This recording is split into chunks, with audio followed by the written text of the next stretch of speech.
See, when we're playing Destiny, it's so simple. All I have to do is hit left on the D-pad in my character face seriously. palms, and it sends a message.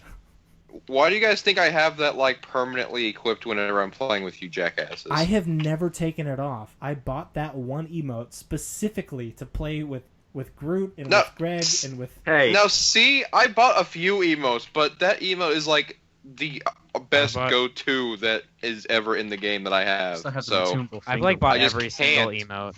I just physically can't take it off. Listen, the Carlton is the best one. I've never removed it off of every single one of my characters. You shut your whore mouth. It's worth it. It's not worth it. It's worth it. The Matumbo finger wag is the best. It's the guy from the Matrix. Screw you. So. Yeah, the finger wag is the best.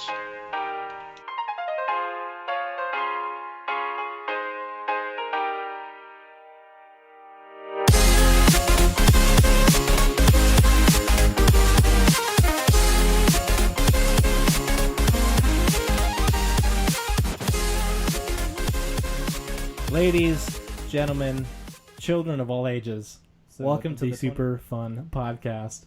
I don't think this is appropriate for children of all ages. I was about to say that. I'm like, seriously, children would want to watch this.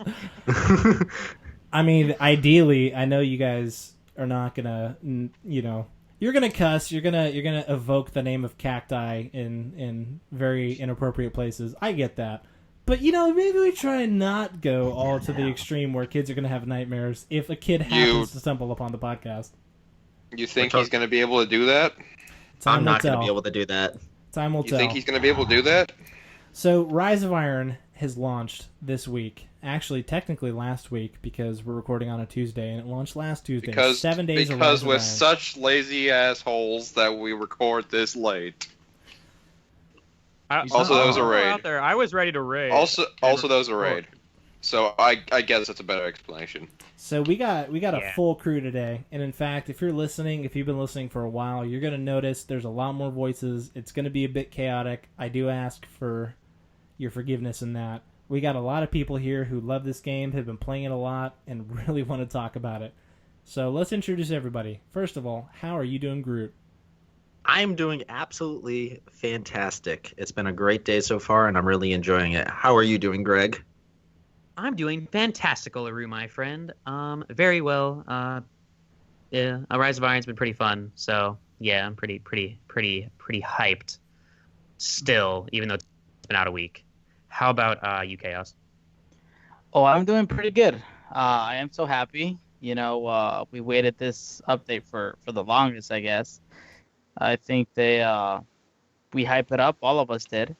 So it has finally come, and we're here. So how about you, Junkie? Well, my heart just hurts slightly there, so I don't know. I'm feeling maybe a little bit better. I mean, no, I'm feeling good. Had a good week. Had a good everything. How about you, Ezio? How are you feeling tonight?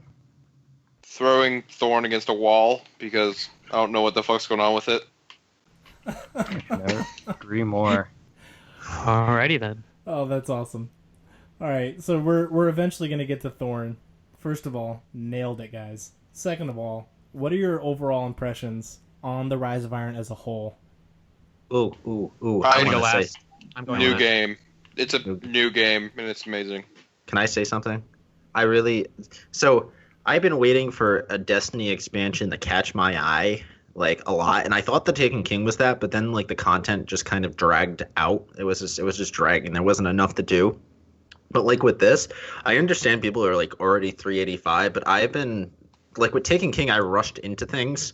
With this, I've been taking my time, and I'm having a blast playing with you guys and everyone else around me. I think the story was amazing, even though short. It was quite on point. It was on point. It was short, but on point, and I don't know. I felt so captivated by the nostalgia that this expansion has brought from year one. It's been amazing.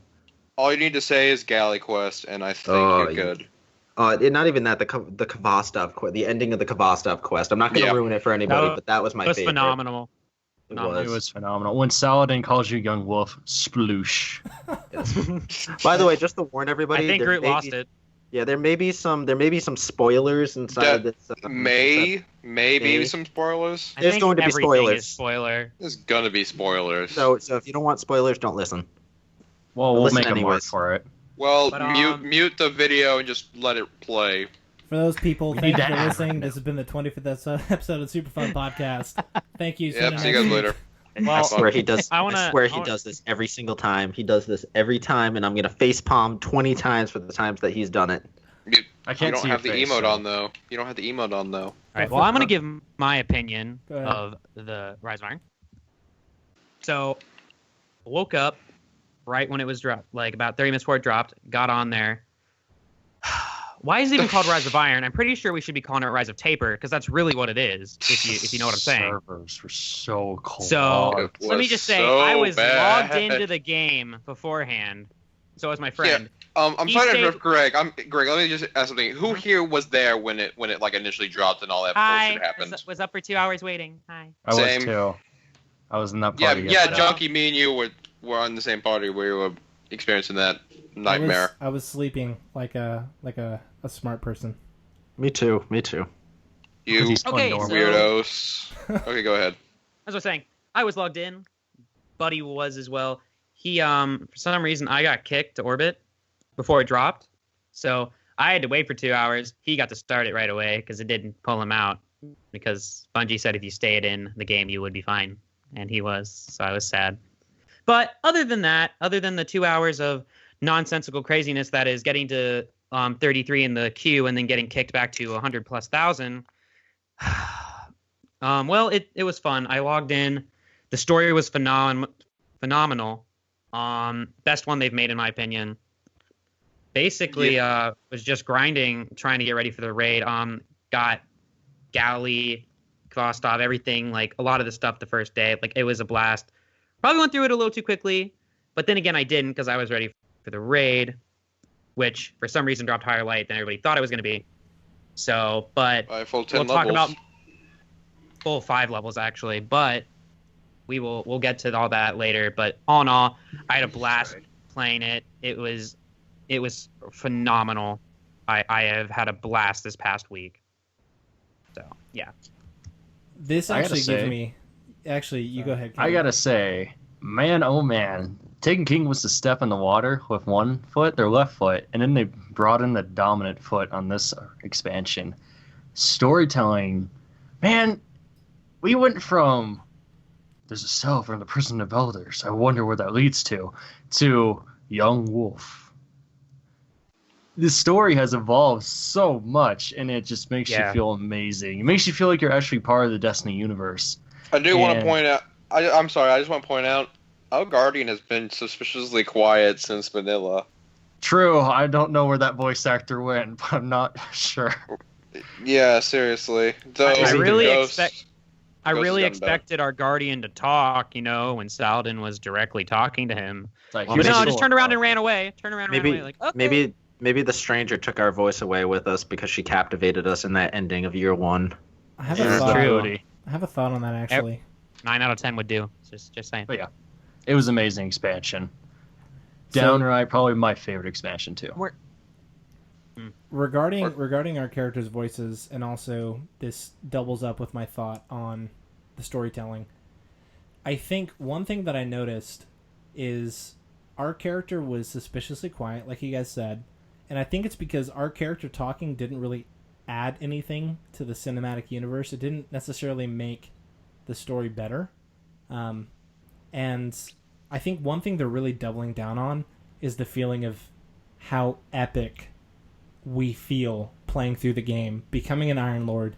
As we fight through, as we accomplish these things, you do the Galahorn quest, and we start to actually feel like an Iron Lord. I'm going to be honest, when we were hearing all this stuff beforehand, like when I hear Deej talk, he's very eloquent.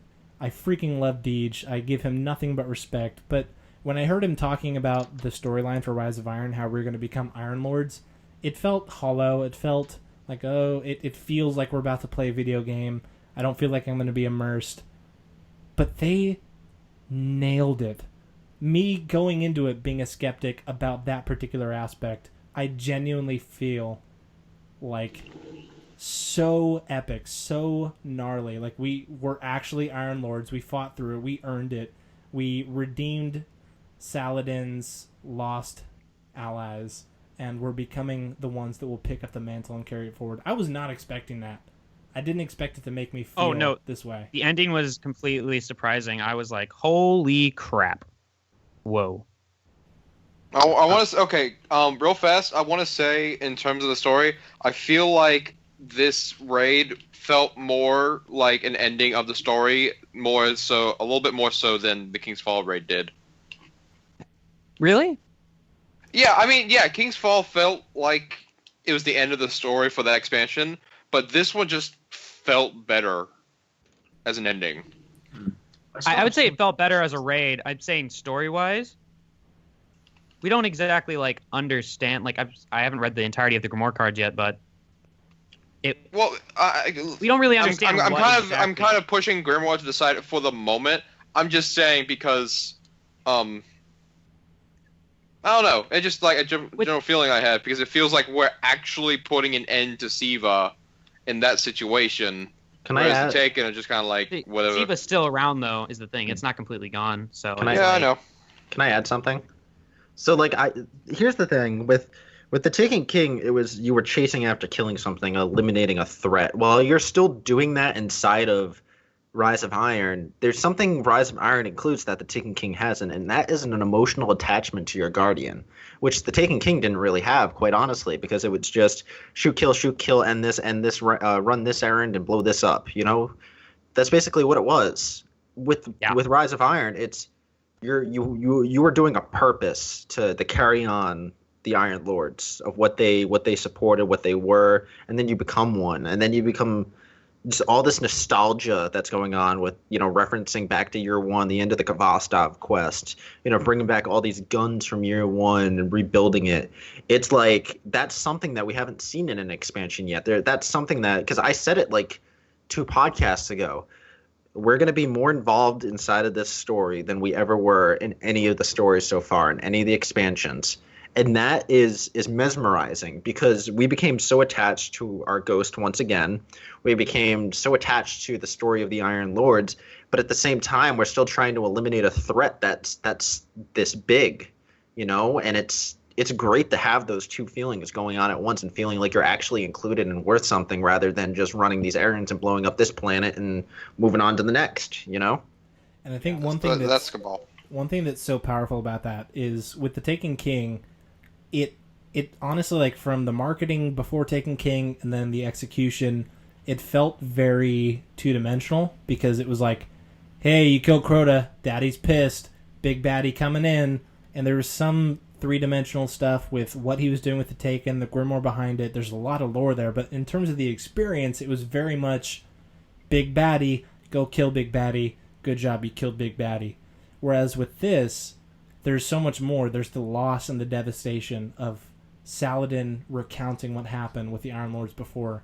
You go into the last mission, huge spoiler, mute your ears, where you actually see the corpses of some of the Iron Lords being reanimated by Siva, and you have to slaughter them.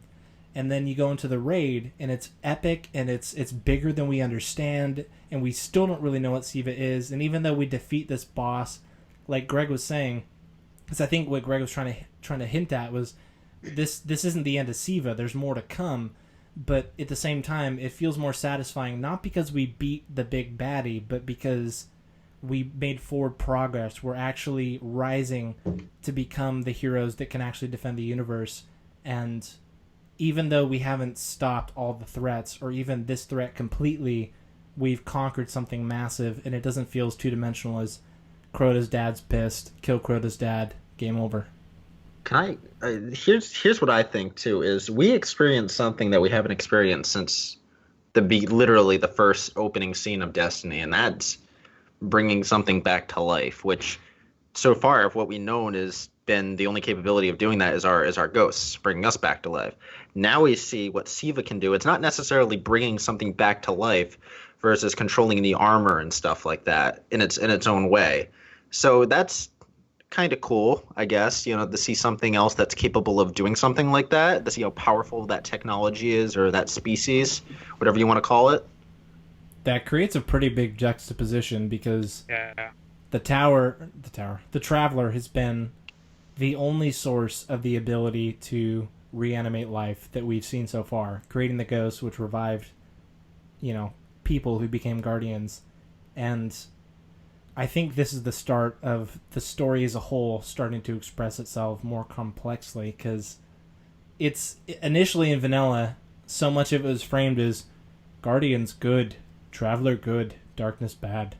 And we all knew, those of us who actually cared enough about the game to investigate more and explore the mysteries that weren't told in the main game, we knew it went deeper than that, but we don't have answers to the mysteries. And I agree with you, Groot. Like, that's a huge point, because the Traveler's big and powerful. We don't really know who he is or what his motives are, but he's obviously powerful. The Darkness is powerful, but so far we've curb stomped it into extinction every time we get the chance. For Siva to have the ability to do that, that's huge. And kind of, it paints a picture of things getting a bit more complex and maybe a bit more gray moving forward. You know what's weird is we don't know. I mean, there might be something in the Grimoire that I haven't seen yet or heard about or read, but part of it. The Darkness, we don't know what the power of the Darkness is, or we don't even really know to an extent what the Darkness is. Maybe there's a link to Siva and the Darkness. Well, the Dregs think we're the Darkness. True. Yeah, that's. The Darkness could be many things. I was gonna say also, Siva was Golden Age technology, so really one would assume not, but it is possible. Yeah, the Fallen could have repurposed it, possibly. Well, that's what they did, actually. But yeah. Now, Mr. Chaos, you've been very quiet so far, and I definitely want to hear your thoughts. I know you haven't had as much time to play, but you've experienced some of it. So, what have you thought so far playing Rise of Iron? The little bit that I have played, it's been good. But I just want to add something before I forget what you guys were talking about. I don't know if you guys remember during the story mission, when you have to stop the Siva, supposedly, there's a part when Lord Saladin, he says that the Fallen, they don't know the Siva, that they're new to it. Yep. So, that there's still more to learn, I guess, from there. Like, how did this happen? Like, they found Siva, but somehow they integrated it together, or how do you guys think that happened? Because they don't know it like that. It's a power, but they don't know how to manage it. Ooh, to add on to that, like, how could the Iron Lords not control Siva, but the Fallen can? Of course. There's so much lore implications behind this. I love it. This is something based on the. Let's just wait for My Name Is Bife. I was literally going to say, Bife, where you at? Yeah, Bife. Yeah. Bife. You were saying, Greg? Based on what I've read, because I read the cards for Axis, the Archon Prime, Vosik the Archpriest, and I believe some of the other Siva-related cards, and I've read most of the Siva fragments so far. But what I got was Axis went down into the Perfection Chamber in order to take, in effect, basically to become the ultimate perfected, basically, like, the biggest bad of the Siva splicers, whatever, because he was their leader, the splicers' leader. And so he took on the role, I guess, of trying to control Siva. And so I feel like he was the one that's actually doing it from within the Perfection Chamber, that was allowing the Fallen to mess around with it. But then again, I could be wrong. I've only read it like once, so I'd have to reread it. So it's like you have that, like that thought in the back of your head, like, who's controlling what? Like, the Fallen, they found Siva, but they don't know how to control it yet. Yeah. They're controlling it. It's just they're not controlling it well. Mediocre levels controlling. Yeah. You know what I found. Sorry, go ahead, Groot. You know what I find really interesting too is Siva kind of sounds like Shiva, which is like a Hindu word meaning the destroyer. So there's three different deities I totally murdered that word in the Hindu pantheon, and to my knowledge, Siva's also a god over like personal destinies and stuff like that. So Maybe. this may actually mean the reason for the plague's name of Destiny is because its lore as a destroyer. That's what it was not developed for, but that's what it became. It was built for creation. Exactly. It was Wait, built for hold up. expansion. I took a class on this once. I think Shiva was the god of creation and destruction. And I know there's Vishnu, and I forgot the third one. But Brahma or something? Brahman. Yeah, okay. Brahman, which was, a whole other thing. But, I could see that. Because Siva creates, and it can destroy. Yeah, it's based on whatever the wielder wants it to do. Exactly. So the Fallen have acquired it. They don't really know how to control it. They've utilized it, but I think the big question here is: are they controlling Siva, or is Siva, and by extension, whatever's controlling Siva, is it controlling the Fallen? I feel like this is more of just a Siva and Fallen thing, and I think the Fallen have some managed control over it because, okay, I feel like we need to go into the raid, talking about the raid a little bit to describe this, because it goes into one of the mechanics of it. Let's do it, man. Dive in. Alright, so, spoiler warning starting now. One of the mechanics in the raid is Siva Density Critical, which is pretty much a team wipe. And what that pretty much does, at least to my knowledge, is the boss, in this case Vosik and Axis, overcharges the Guardians with Siva and kills them off. That has to mean that they have some method of control over it to be able to do that to us. That's a good point. It's a real good point. What I understood that it actually wipes them out as well. It destroys everything around, including. Well, here's the thing: they survive it though. Well, to be fair, it's just resetting the encounter. To be fair, we're playing a yeah. video game, and it could be simply the fact that if they put in a mechanic where it kills the boss too in the game, it could create bug encounters where somebody pops a self-res and then it counts as a wipe of the encounter, and we win the fight. Well, here's the thing: whenever that thing activates, it drains some of your super, and it keeps you from doing that. Yeah, but given the fact that people have found ways to avoid the whole. Yeah, but the thing is, though, the only time that using that is a death from the boss is Axis' self-destruct at the end of the fight. That's the only time it actually does a self-destruct. Every other time, though, when they use it, they survive. Okay. How do you know they're surviving is my question, because they do the Siva density pulse, and then they live, and then we continue the fight. That's actually a really good point, because we go into the room, they do the pulse, we survive because we blocked off the door with whatever technology allows us to block a Siva density, and the boss survives, and we persist. If they're surviving, it's because of that shield of Siva that they have around them then. Because if they didn't have that, then they would be wiped out, is what I'm saying. You know what I really think happened, and it kind of, I mean, this is kind of how it did happen. As we know, Siva was developed by Clovis Bray and stuff like that, and they originally they did harness it. They had a kill switch, from what I remember, and what ended up happening is when the Iron Lords reactivated Rasputin, what ended up happening, it saw them as a threat and put up its defenses or whatever, and then once they were unable to communicate with Rasputin, they basically infiltrated Site 6 and released the plague, and then once they deemed that the once they started trying to spread, the Iron Lord sacrificed themselves to stop it and to keep it contained inside of Site 6. So once Rasputin kind of did the whole thing, it was like, oh, okay, it's safe now, that's when Lord Saladin kind of just shut everything down and quarantined the Plague Lands and did their thing. So I feel like there was a way to harness Siva originally by the Iron Lords, or Clovis Bray managed to do that.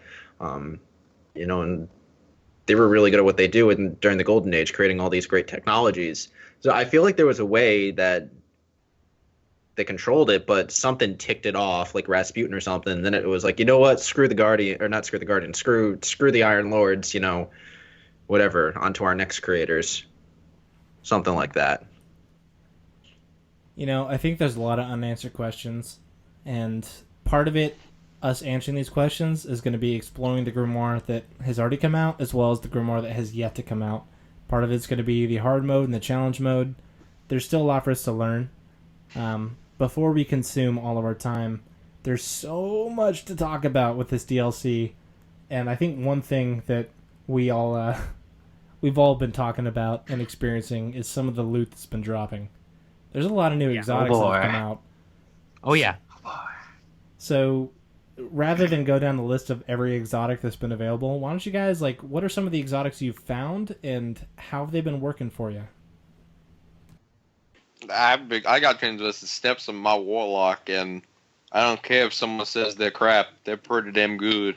I haven't used them, and I made the mistake of not buying them when Xur came around because I forgot about them, and I'm really upset. So now I reminded you like 5 times. You did, and then I went out and I hung out with my neighbors and I got drunk as hell. Instead of raiding with us. I got intoxicated and. Intoxicated? I'm just gonna go straight and say you were drunk. I was okay. You were drunk. You threatened me with a good time. Okay, so I was gonna say Transversal Steps, definitely one of my new favorite exotic armors. I've been using them since Xur I went up and bought them when Xur sold them. Used them in the raid. They're a lifesaver, by the way. Oh yeah. So anybody, for example, MTash did a video where he said that one of the worst exotics in the game in PvP and in PvE. He did say in PvE. A lot of people. PvP I can see. PvP I can see. Those things are so useful. But he's trying to say that they're terrible in PvE, one of the worst exotics. And I was like, well, he must not have. And so I was like, so I completely disagree with that. Clearly, Ezio does as well. Yeah, I wasn't gonna support him. I was just gonna point out something. Here's something, and by the way, we're gonna test this out when we raid right after this. By the way, guys, is apparently during the siege engine. Oh, spoilers for the raid again. In the siege engine section, when you have to carry the parts, if you have warlock going transmission steps and you crouch while carrying one of those things, you move faster than you would walking. Oh yeah, it's nice. And interesting. We gotta do that. We gotta try that out. That'd be insane. I can't though. Why can't you? Oh, you had your chance. Oh, you're tight. Even I never play my warlock. Stop yelling at me. So that's a potential strategy for that fight, in addition to its other benefits in PvE. What about some of the other exotics that have come out? Okay. So I'm sorry to interrupt, but I actually okay. Number one, I've gotten like 5 boat engrams, and none of them are Dune Marchers. Bungo, what the hell? But I get to get the Frosty's boots with a hunter. Frosty I haven't actually really tried them out yet, but I'm excited to, considering the abilities which give you grenade and melee cooldown, I believe, when you're sprinting.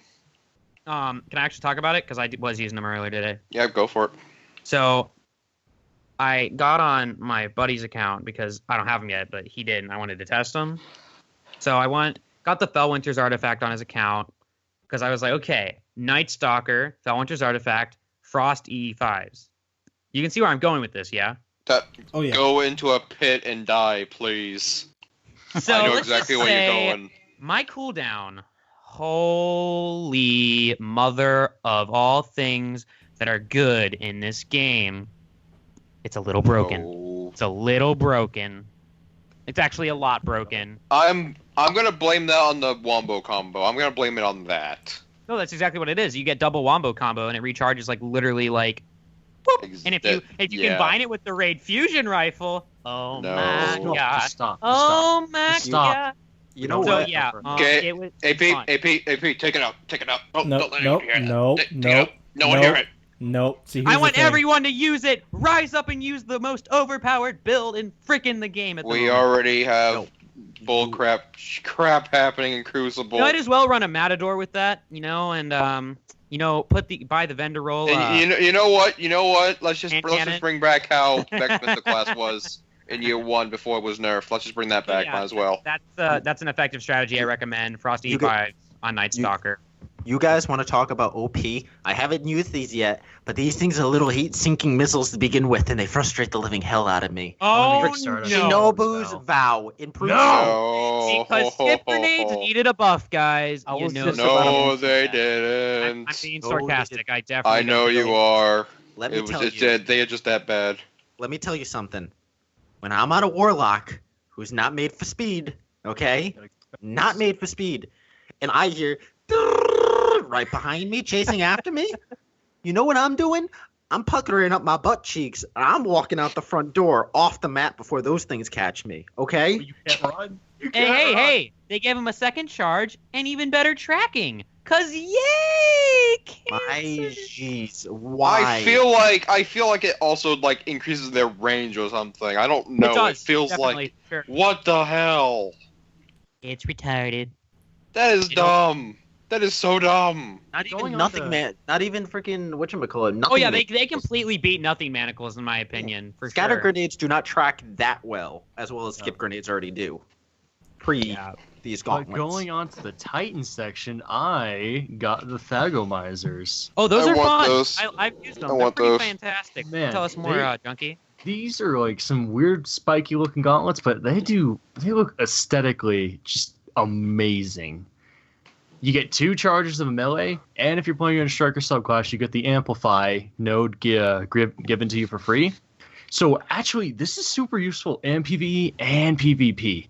PvE, you run the I'm actually on my Titan right now. I can say the name of the perk. If you run Overload, where it reduces Stormfist cooldown. Hits of Stormfist have a chance to immediately reset its cooldown. You have 2 melee charges, and you constantly get a reset cooldown. And every Stormfist kill you get gives you a significant reduced to Fist of cooldown havoc. You are a punching machine that constantly is going to be getting his super. Oh, And that's- PvP, that it's can be just so unfair. good for trials. New challenge. You have to complete Wrath of the Machine just punching things with Dagomizers. I could Punching do and it. smashing. Fight me. Punch and smash. punch, punch, punch, punch, punch. The It's funny thing is, I amazing. think that's Yeah. viable. That's the It's thing. amazing synergy. And in PvP, having 2 Stormfist charges, those, that's a very powerful melee as is. You just shoot someone once with your hand cannon right next to you, or just pepper them with a couple bullets, and bam, they're dead. Nice. I'm gonna skip off of the armor real quick, and I'm gonna go into something. Okay, so I got the Kvastov. I think it's a great gun, but I was expecting it to be a little bit better in terms of, I don't know, just damage wise. I was expecting it to be like my go-to primary, but it certainly hasn't been that so far. The new Raid Scout Yeah. rifle, Chaos Dogma, has been my go-to. I don't think. Here's the thing. I don't think that's a fault on Kvastov. I think that's the fact that they finally upped the game with the raid weapons. True. Yeah, I agree. Like, here's the thing. I want to mention this real fast while we're on that topic. The thing is, the past few raids, the past raids, all had their awesome weapons and loot, and then they had just utter garbage. Whereas this Like- one has all good.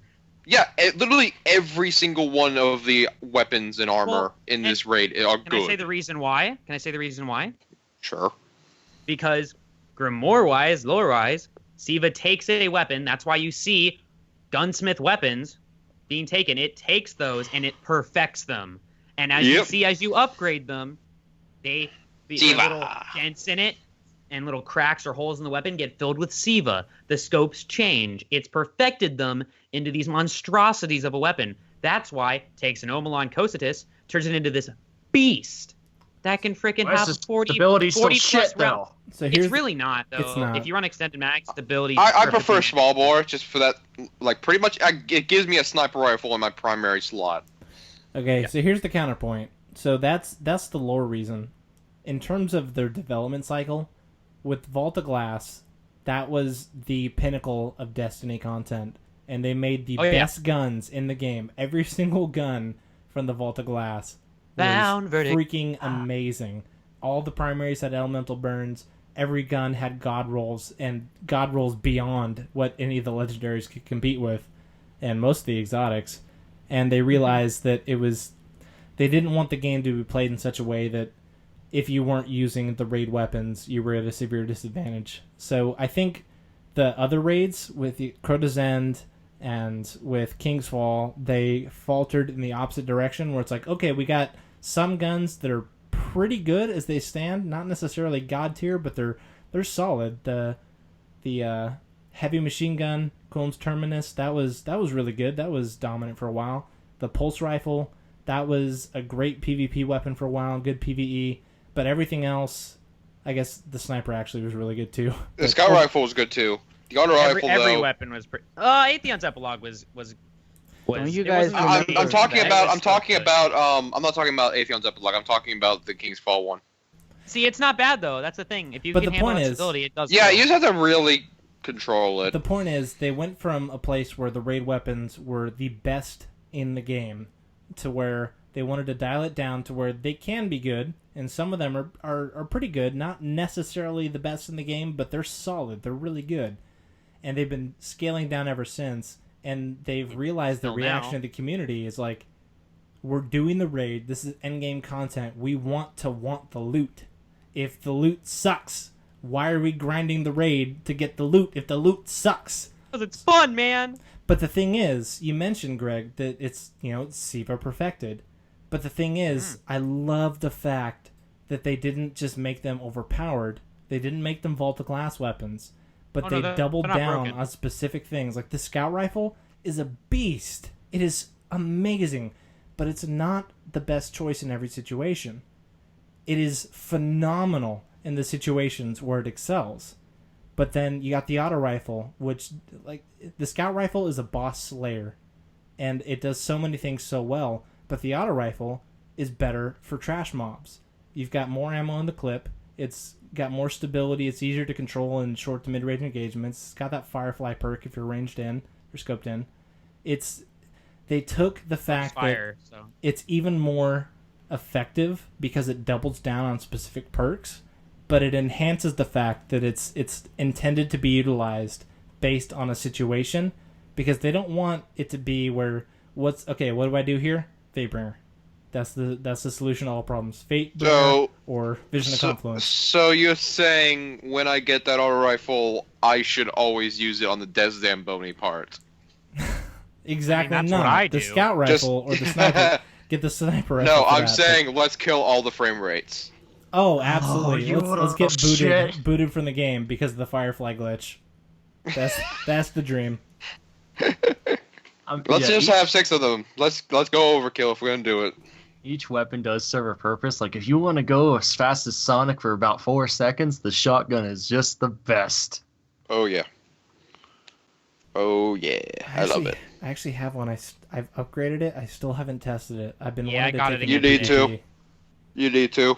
It's good. it's really good. It's It's definitely good. really good in PvP. I was using it earlier because I got it again. I love using that in the raid because it just makes fallen captains just like, oh, I'm done. I'm done.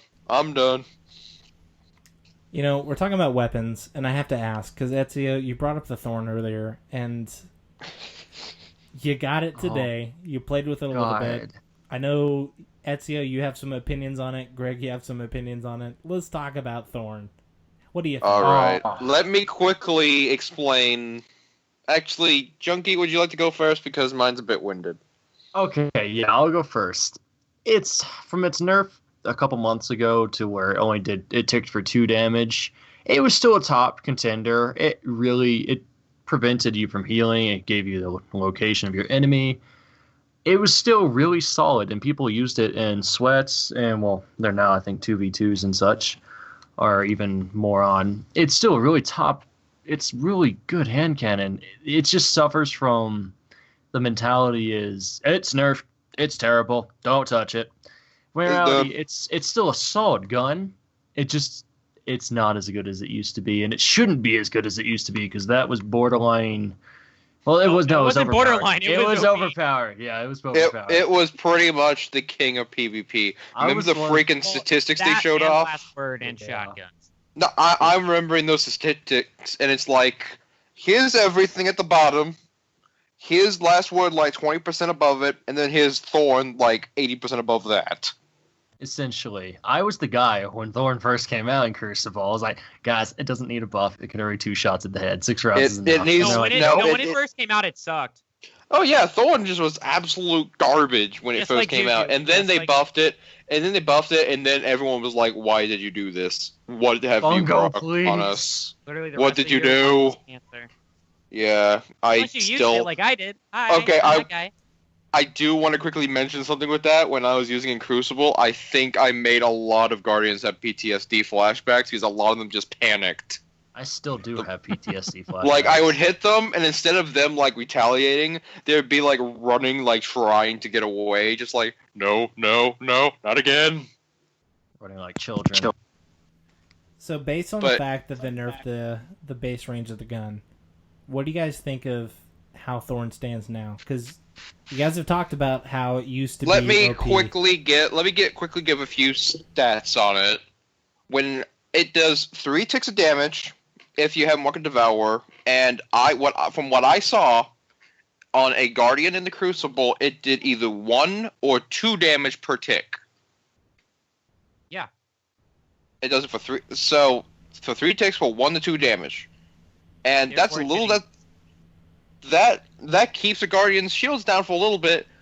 But it's not a bad gun. However, with the current state of the Crucible, it's not quite up there anymore.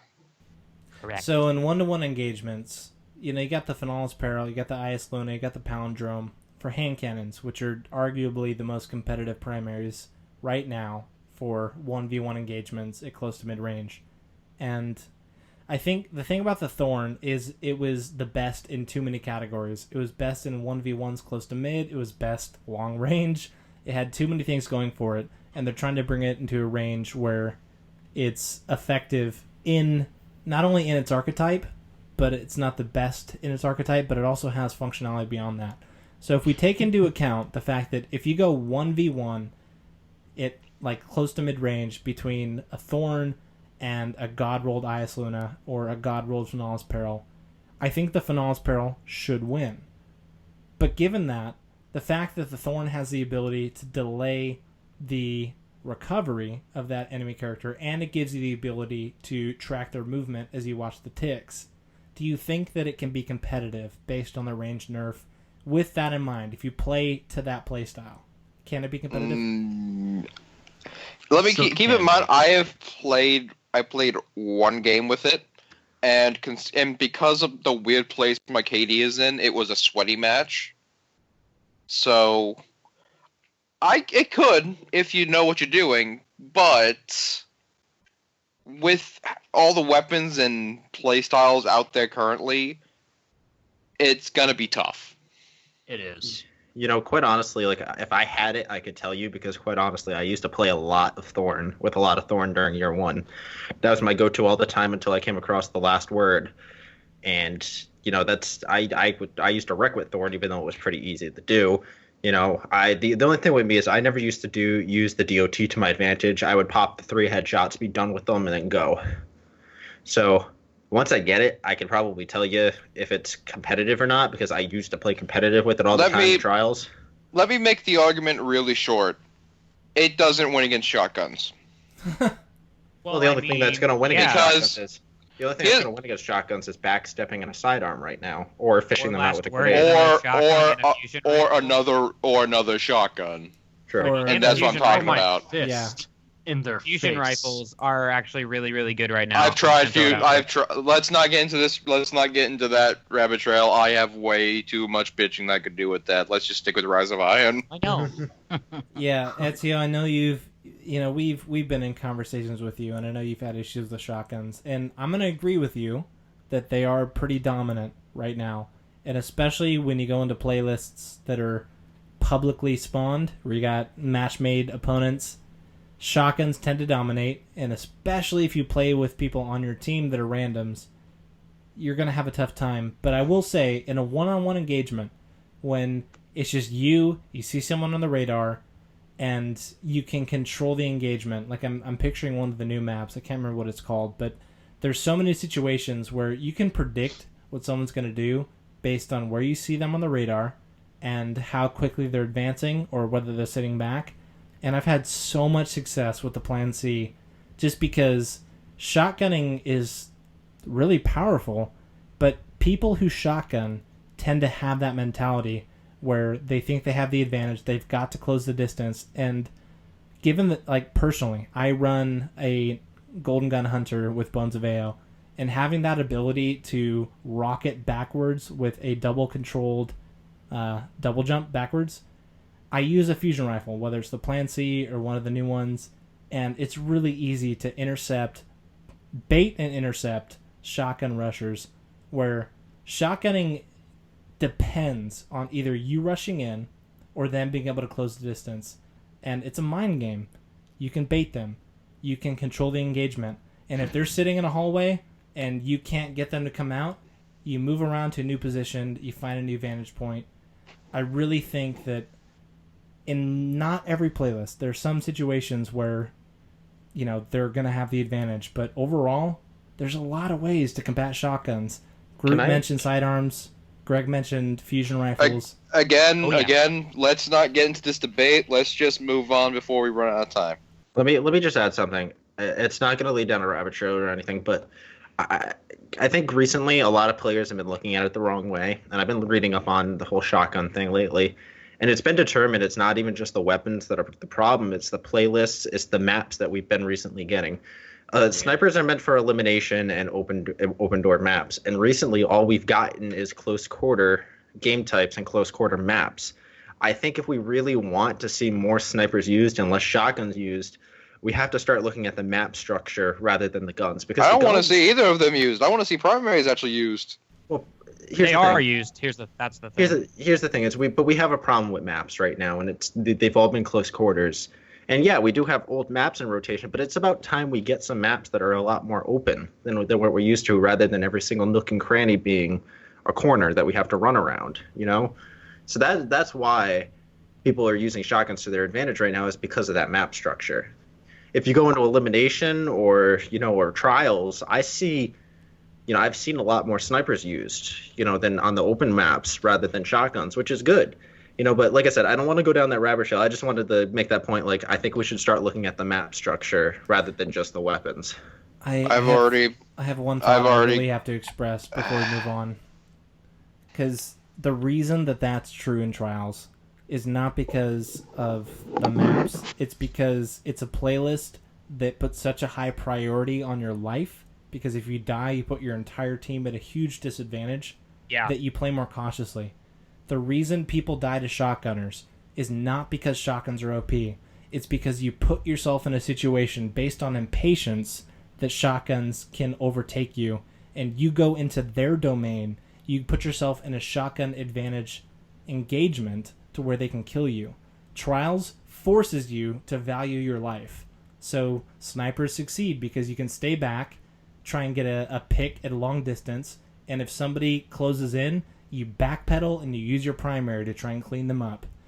In any other playlist, if you're playing Supremacy, if you're playing Control, if you're playing Skirmish, if you treat it like Trials, where your life actually matters, and you do not just move forward, and you don't just constantly charge into battle, but instead you read your radar, you try and use psychology to bait other people in, and you just choose to avoid engagements. Just because you see someone on your radar, just because you see someone in front of you, does not mean you have to engage.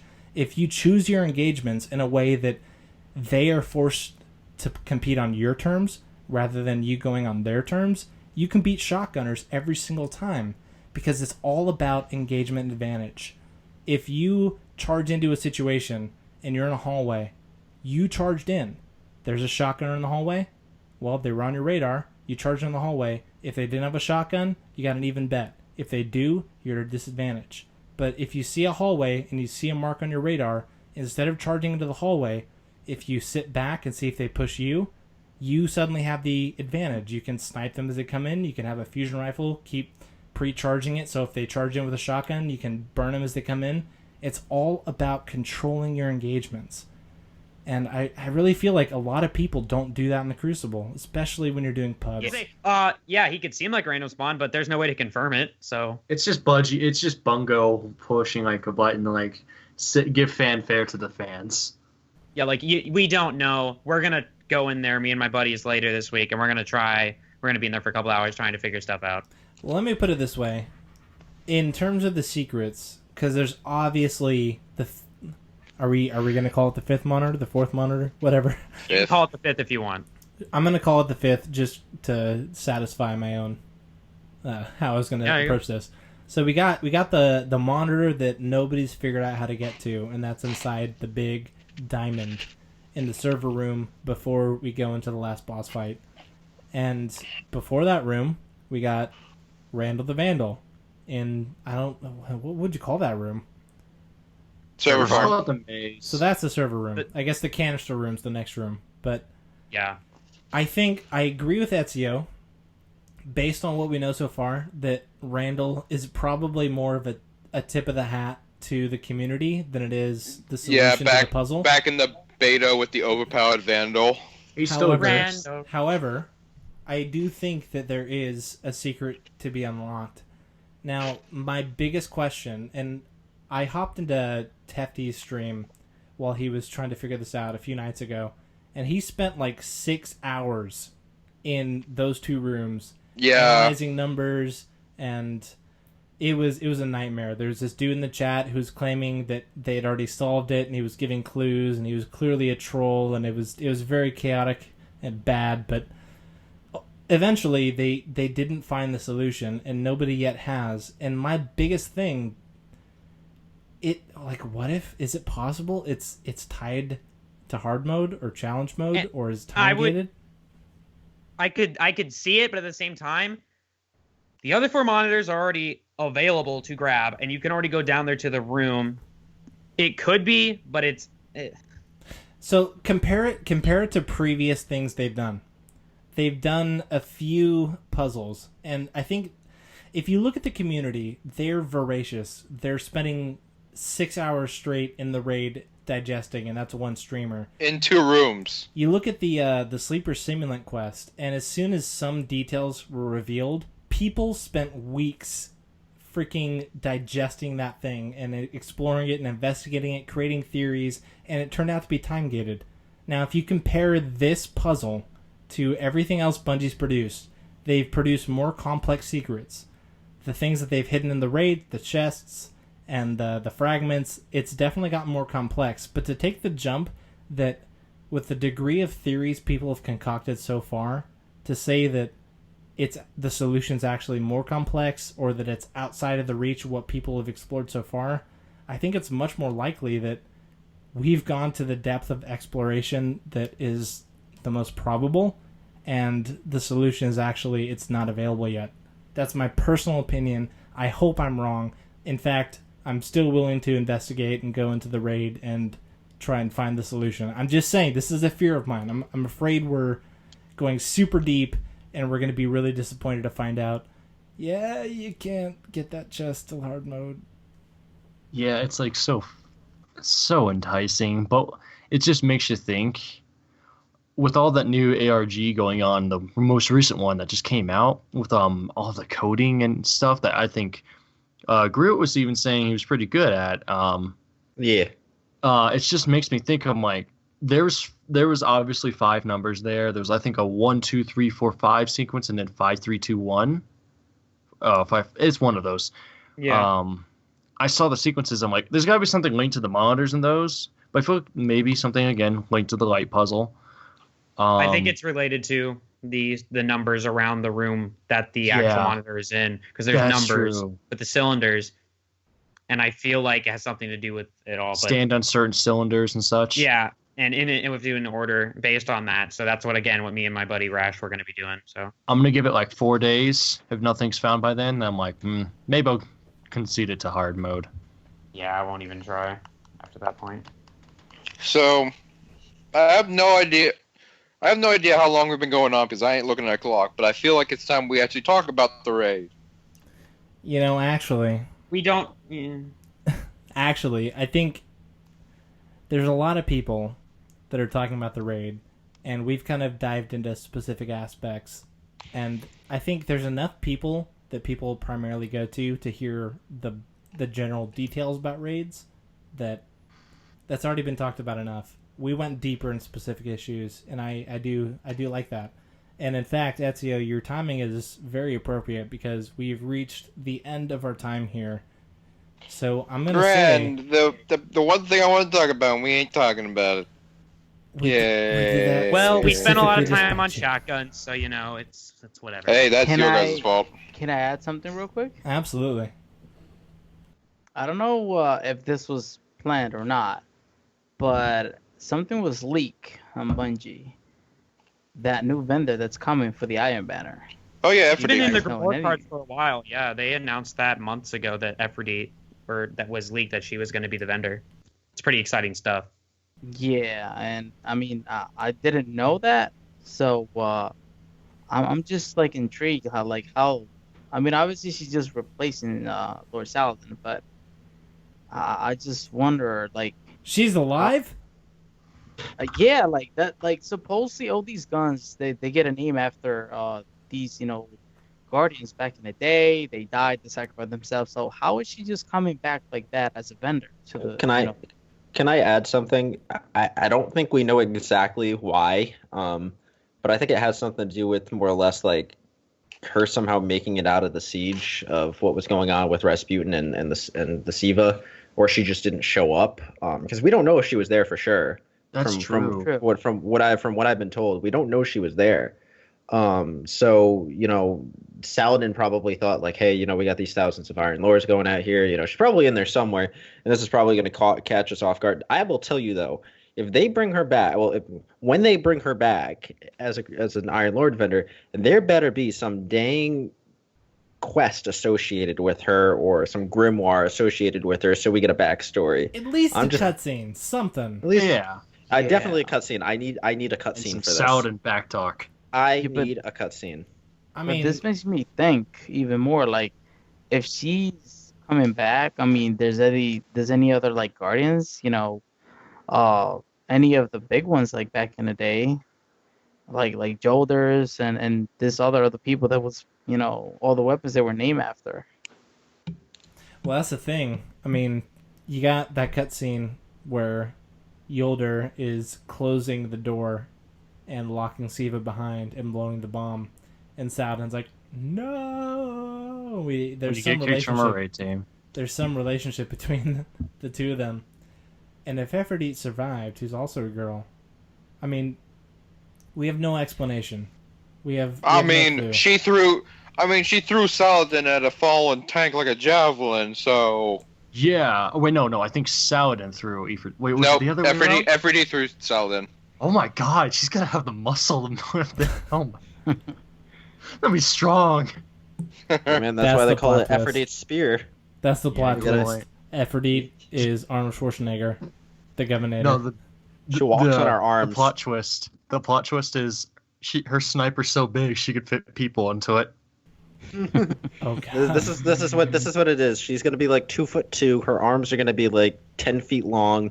She's just gonna propel herself propel herself up in the air by her arms. Just like SpongeBob did. Like Lanky Cog. Yeah, exactly. Tell you what, you have a night with Aphrodite's spear. That's going to be your final round. Oh, I hate your can we puns. end it? That was That was a terrible. good one.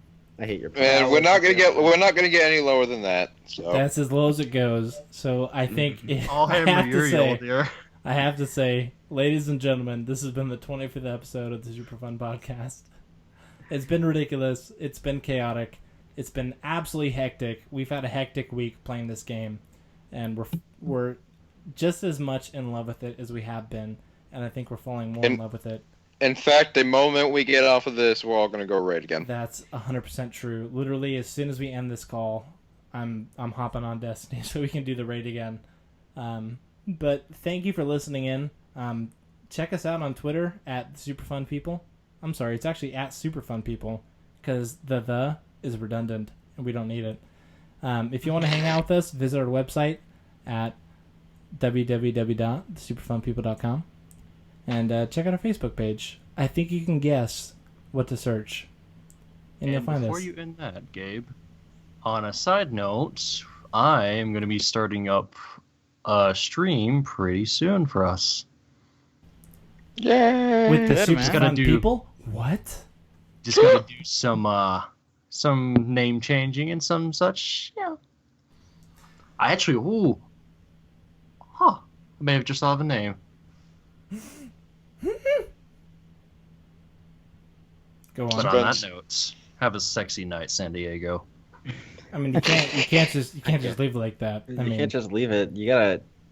Well, we're You know- talking about Destiny, so I mean, True. I just I gave an anticipatory, and they just left me hanging. Like, That's I'm because gonna leave nobody you like- hanging until That's next one. because nobody likes you.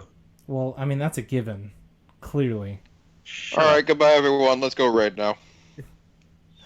Good night, everybody. Bye bye, everybody. Call me. See you in the Maybe. next one. Cacti. Cacti, really. Okay, I'm going to come and go. I'm thirsty. I'm more thirsty than a teenager on prom night. That's really.